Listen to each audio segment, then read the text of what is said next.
Assalamualaikum warahmatullahi wabarakatuh. Kembali lagi di channel Omah Demit. Di kisah kali ini ada cerita dari akun Twitter yang bernama @cintakirana. Kisah yang saya ceritakan kali ini berjudul Jalur Angker Gunung Gelap. Sebelum lanjut ke ceritanya, jangan lupa tekan tombol subscribe dan jangan lupa tekan tombol lonceng notifikasinya agar kalian tidak ketinggalan cerita baru dari channel ini. Gunung Gelap. Tante 1, Tante 2, Tante 3, Tante 4. Hitung si kecil Ulan sambil menunjuk kami satu persatu. Padahal perempuannya hanya kami bertiga. Cerita ini saya dapat dari adik perempuan saya saat ia dan teman-temannya pergi berlibur ke Garut tahun 2018. Demi kenyamanan semua pihak, beberapa detail tempat dan tokoh saya samarkan. Dalam cerita ini saya menambahkan beberapa improvisasi agar pendengar dapat memahami alurnya. Mohon maaf apabila terjadi kesalahan dan selamat mendengarkan. Tahun 2018, sepupu Tika yang berdomisili di Garut Kota akan melangsungkan pernikahan pada hari Sabtu di bulan Agustus. Akhirnya Tika mengajak teman-temannya berlibur ke Garut pada hari Jumat untuk bermalam di Garut dan esoknya pergi ke pernikahan. Jam 1 siang setelah selesai Jumatan, Aldi, Deka, Mita, dan Isda menjemput Tika di kampusnya di daerah Buah Batu, Bandung dengan menggunakan mobil ayah Deka yang dikemudikan oleh Aldi. Sebelumnya mereka telah sepakat untuk pergi berlibur ke Ranca Buaya di Garut Selatan lewat jalur Pangalengan dan malamnya menginap di rumah kerabat Tika di Garut Kota. Bukan tanpa alasan mereka ingin melewati jalur Pangalengan. 1 minggu yang lalu mereka pergi perkebunan teh Malabar di Pangalengan dan mengunjungi makam Karel Albert Rudolf Bosca atau lebih dikenal dengan sebutan Bosca. Sepulang dari sana, Deka dan Ista merupakan kakak beradik merasakan sesuatu, mengikutinya sampai ke rumah. Deka dan Isda memang lebih sensitif terhadap hal gaib dibandingkan dengan ketiga temannya. Awalnya perjalanan terasa berat sampai akhirnya mereka pergi ke Pangalengan terlebih dahulu dan memulangkan sesuatu yang mengikuti mereka. Barulah perasaan mereka menjadi lebih ringan. Setelah itu mereka melanjutkan perjalanan menuju Ranca Buaya dan menemukan persimpangan. Sebenarnya jalur manapun yang mereka ambil tetap mengarahkan mereka menuju Ranca Buaya. Tapi mereka memutuskan untuk mengambil jalur kanan yang lebih memutar karena niatnya memang ingin berjalan-jalan. Di tengah perjalanan, tiba-tiba ada seekor anjing yang menyeberangi jalan. Aldi yang selalu mengemudikan mobil dengan kecepatan tinggi di atas 90 km per jam langsung menginjak pedal rem dalam-dalam dan memaki anjing tersebut. Mereka semua yang ada di dalam mobil ikut mengumpat pada si anjing. Akhirnya setiap ada anjing yang mereka lihat, mereka semua kompak mengata-ngatainya. Percakapan mulai didominasi dengan umpatan anjing-anjing dan anjing. Selang beberapa lama, Isda yang biasanya tidak pernah mual selama di perjalanan, mulai merasakan mual. Mitra dan 3 membantunya mengolesi minyak angin untuk mengurangi rasa mual. Perjalanan ini terasa sangat panjang dan lama, padahal Aldi konsisten menginjak dalam pedal gas. Jalanan sangat lancar. Hanya ada 1-2 mobil yang melintas. Melewati perkampungan, sawah, daerah sepi, perkampungan lagi, sawah lagi, daerah sepi lagi, terus saja berulang-ulang. Pemandangan yang itu saja. Masih lama, tanya Tika yang mulai bosan dengan perjalanan. Aldi sudah beberapa kali melewati jalur itu sehingga mereka tidak terlalu mengandalkan Google Maps. Habis tanjakan nanti belok kiri, bentar lagi juga sampai, jawab Aldi sambil tetap mengebut. Harusnya mereka telah tiba di Ranca Buaya sekitar pukul 4 sore, tapi mereka tidak kunjung sampai. Perjalanan seperti berputar-putar di situ-situ saja. Untuk sesekian kalinya, Aldi tetap menjawab. Habis tanjakan, nanti belok kiri, bentar lagi juga sampai. Suasana mulai membosankan. Dari lagu pop Indonesia, Barat, bahkan Korea sudah mereka dengarkan dan berakhir dengan mendengarkan lagu-lagu Risa Saraswati. Meskipun bosan di sela-sela perjalanan, mereka masih saja tetap mengata-ngatai setiap anjing yang mereka lihat.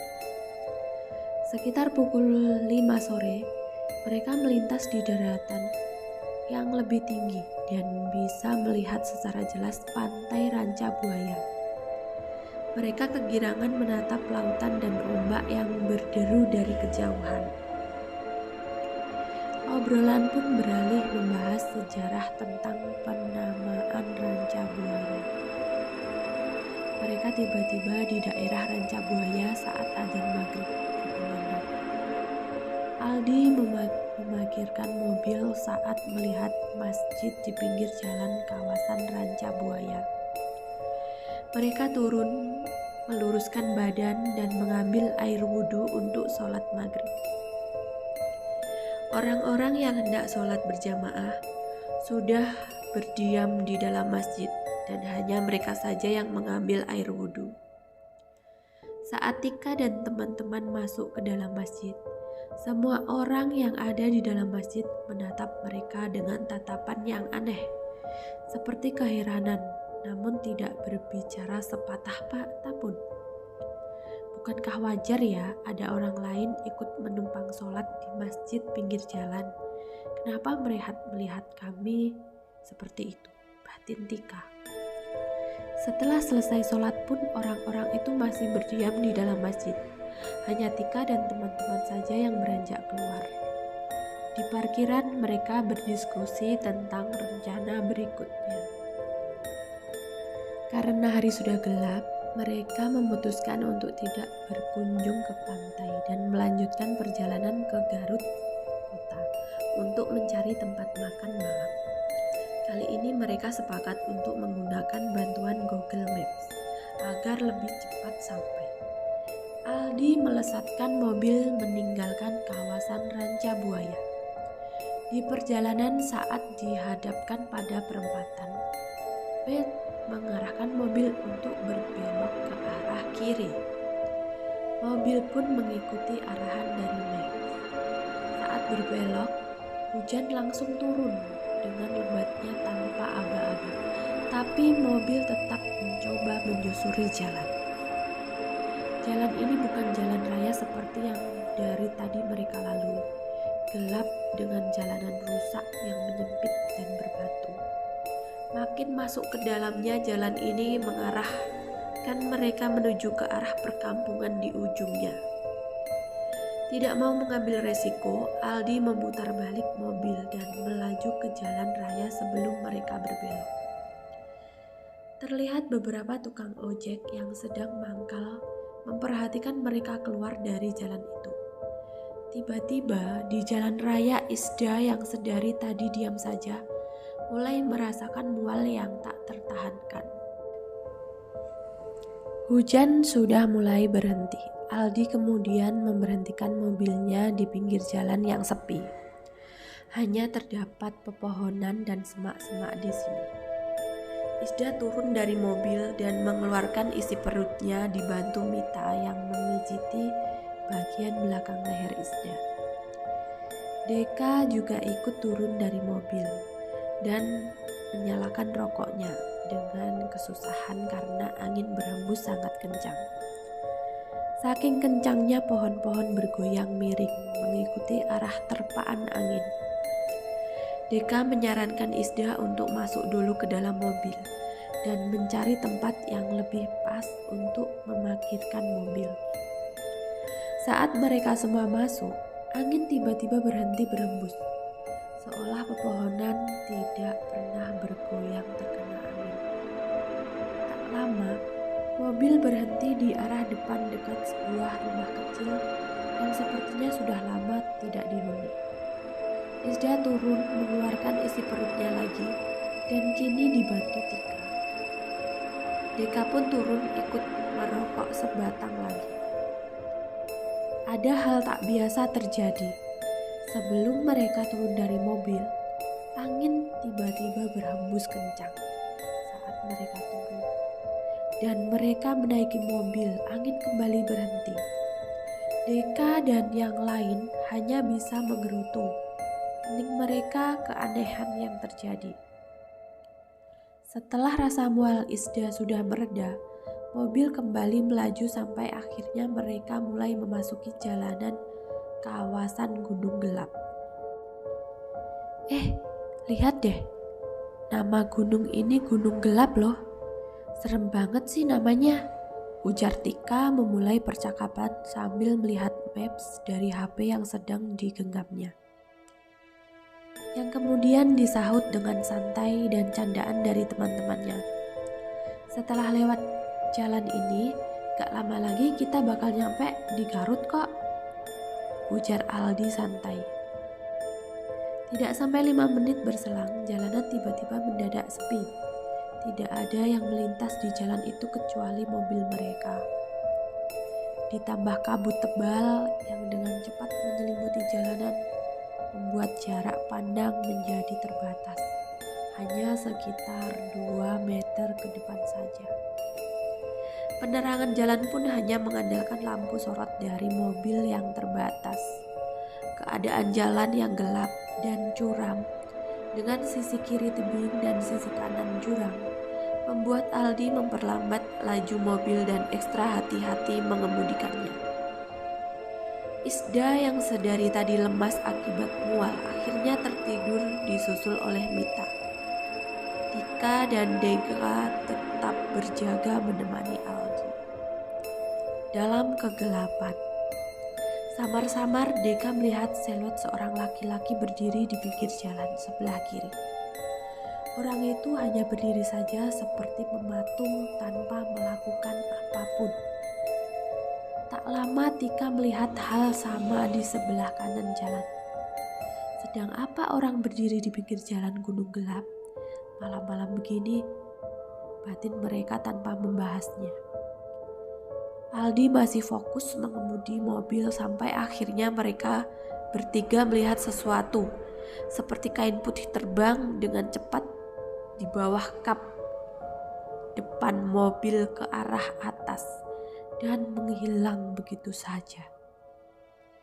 Mereka bertiga refleks saling tatap satu sama lain, tapi tetap tidak ada yang berani membahasnya. Keadaan semakin mencekam. Hawa dingin seolah menjalar ke seluruh tubuh. Aldi menelan ludah dengan berat dan berusaha tidak kehilangan kefokusannya berkendara. Deka dan Tika tetap diam. Mereka hanya bergumam. Ada apa ini? Di benak mereka masing-masing. Tidak lama, sebuah mobil bak yang mengangkut galon melaju cepat menyalip dari sisi kanan mobil, menyusul mobil mereka. Di tengah ketegangan ini, mereka sedikit merasa lega karena tahu di jalan itu mereka tidak sendiri.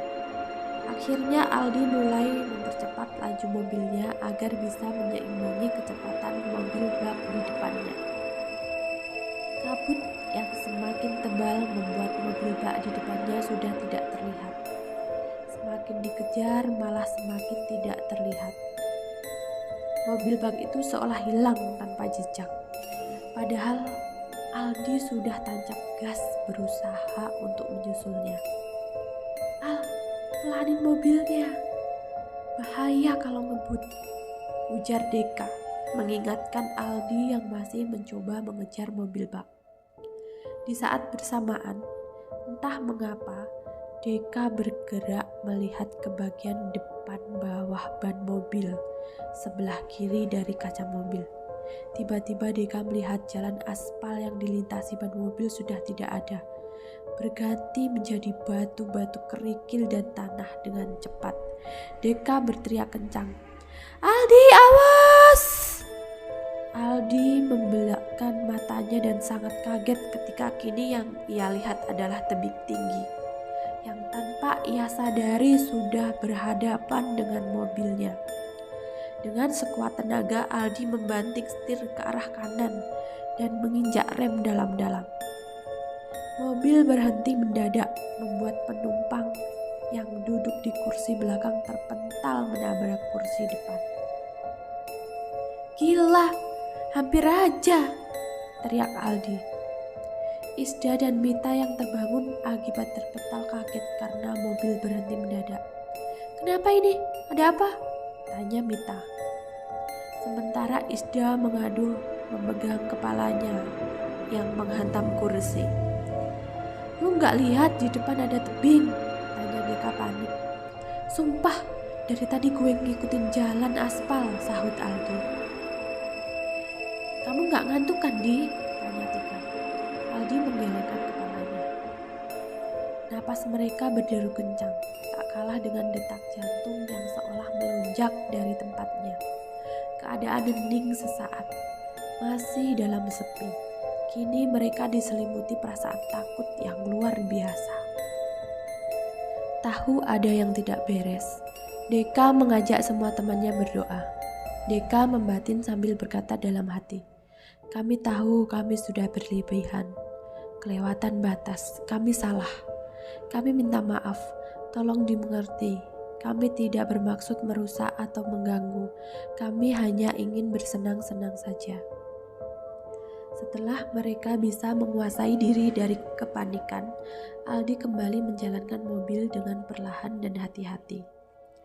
Kabut tebal yang sedari tadi menyelimuti kini mulai menipis, membuat ujung sisi kanan dan kiri jalan terlihat. Selang beberapa lama kemudian, akhirnya mereka keluar dari jalur gunung gelap. Mereka menghela napas bersyukur masih ditolong Yang Maha Kuasa dan diberi kesempatan hidup. Setelah menemukan daerah penduduk, Deka meminta Aldi untuk berhenti di minimarket terdekat. Ia merasa sangat lemas dan mual. Saat tiba di minimarket, Deka langsung muntah, walaupun hanya cairan yang ia keluarkan dari dalam perutnya. Deka dan teman-teman kemudian berdoa kembali sebelum akhirnya mereka melanjutkan perjalanan dan tiba di kediaman kerabat Deka sekitar pukul 1 malam. Mereka menghabiskan begitu banyak waktu, padahal seharusnya mereka sudah tiba pukul 9 sampai 10 malam di kota Garut. Kerabat Deka yang menyambut mereka tengah malam merasa keheranan karena mereka baru tiba. Tapi tak satu pun dari mereka yang menceritakan kejadian janggal yang dialami. Mereka lalu beristirahat dan esok harinya dari pagi sampai siang menghadiri pernikahan sepupu Tika. Setelah itu mereka berpamitan dengan segera pulang ke Bandung. Perjalanan pulang terasa sangat ringan dan cepat. Tidak ada hambatan sama sekali sampai akhirnya mereka tiba di Bandung dan beristirahat sejenak di rumah Deka di daerah Ujung Berung. Di rumah berlantai 2 itu mereka berkumpul di lantai atas sambil bersantai dan menikmati cemilan yang disodorkan oleh Ibu Deka. Mereka akhirnya menceritakan apa yang dirasakan oleh masing-masing saat perjalanan ke Garut kemarin. Mereka sangat bersyukur dan lega bisa sampai dengan selamat dan kembali ke Bandung. Mengetahui pamannya telah kembali ke rumah, Ulan kecil berlari menaiki tangga dan bergabung dengan Deka dan teman-temannya. "Om dari mana?" tanya Ulan. "Habis dari jalan-jalan," jawab Deka.